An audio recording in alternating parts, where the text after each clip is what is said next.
Hi guys, today's video is about the fight between Nasiens and Rothes in the For Knights of the Apocalypse manga, so let's get started. To give you some context, this fight has some background.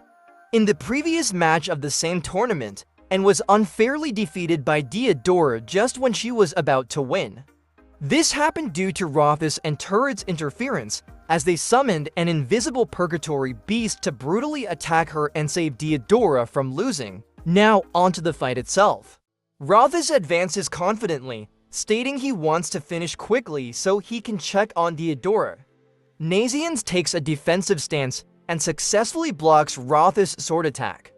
He then remarks, "I saw you and your partner conversing during the last match, questioning if they had done something unfair." Instead of denying it outright, Rothes asks if Nasiens has any proof, making it obvious he was guilty. He even taunts, "What if we did? Ha!" This is all the confirmation Nasiens needs to test a new extent of his abilities on Rothes as a form of revenge. He activates Misty Rain and Snow Coral and explains how the attack works. The snow comes from a plant that grows in a cold cavern in the fairy realm, and anyone who inhales it becomes paralyzed from the limbs up. However, what makes it unique is its pollen. Harmless in normal temperatures, but dangerous when exposed to heat. Since fire is taboo in the fairy realm, Nasiens never had a chance to test it. Now, he finally will. Using his newly acquired twin pole gloves, he raises the temperature slightly, and the moment he does, everything around Rothes, including Rothes himself, bursts into flames. The attack is so powerful that even Nasiens is surprised by the reaction. The tournament announcer is already calling for an early end to the fight, but Rothes emerges from the flames and strikes Nasiens with his sword. Though Nasiens blocks the direct attack, Rothes follows up with a kick, leaving everyone puzzled as to how he is unaffected by the flames and paralyzing poison, including Nasiens himself. Instead of offering a direct explanation, Rothes lists an array of symptoms, covering nearly every effect a poison can have, before challenging Nasiens. Do you know of any poison that can do all this? As a venom specialist, Nasiens admits he doesn't, at least not in the fairy realm, Britannia, or even the demon realm. Rothes then reveals such a poison does exist, but not in any world Nasiens is familiar with. It comes from the Purgatory, also known as the Great Corridor, a realm linking the living world to the afterlife. It is an environment of extreme heat and cold, with a highly toxic atmosphere and fearsome monsters. Nasiens grows nervous, but Rothes doesn't give him time to react. He activates his ability, Gatekeeper, opening a portal to Purgatory and explaining that he has developed resistance to its extreme conditions and lethal miasma. Nasiens is in trouble. He notices the miasma corrupting the space around Rothes, while Rothes himself keeps trying to break his resolve, pushing him to surrender. Completely cornered, Nasiens considers absorbing a small amount of the miasma, hoping to acquire and neutralize it within himself. However, just before acting, he recalls Hendrickson's warning about overconfidence, that a single misstep could cost him his life. Even though his ability was remarkable, it required him to expose himself to the very toxins he sought to counteract, create, or combine.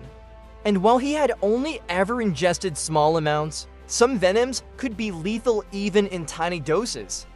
That advice may have just saved his life. Now, he proceeds with greater caution, even though he still wants to avenge Anne. Rothes then gives Nasiens three choices: die from the poison, surrender, or plunge into the abyss. To Rothes' surprise, Nasiens chooses the third option, but just before he falls, he starts flying. This gets on Rothes' nerves, but he remains confident, stating the miasma will eventually spread to where Nasiens is hovering. Suddenly, Nasiens hears a voice, "Won't you use me?" At first, he doesn't understand where it's coming from. The voice urges him, "You have to open the pendant." This is the second time his pendant has spoken, and it sounds oddly familiar. He wonders if it belongs to the sacred tree, and it does. Everyone watching assumes the miasma is affecting Nasien's mind since he appears to be talking to himself. They expect him to lose at any moment. The sacred tree then asks him to visualize it. However, he wishes, and he pictures it as a particular figure. Though the figure himself is surprised by this form, he nonetheless explains that Nasiens was chosen by the sacred tree. When Nasiens asks why, the figure responds, "You're pure-hearted. You dislike conflict, but you commit to it when it's to protect what's dear to you." As Nasien speaks, we see King in the background, showing how Nasiens shares this trait with his father, the current fairy king. Growing impatient, Rothes demands that Nasiens either surrender or continue fighting. Beltripe agrees and Nasiens chooses to fight. We then see some conversations he had with the sacred tree. Nasiens admits that he doesn't know how to use a spirit spear, but the tree assures him it's all about how he envisions it. Nasiens then manifests his own vision of the spear, a giant Percival. This is the first form of his spirit spear, called Sponge Percival. You'll soon understand the sponge part.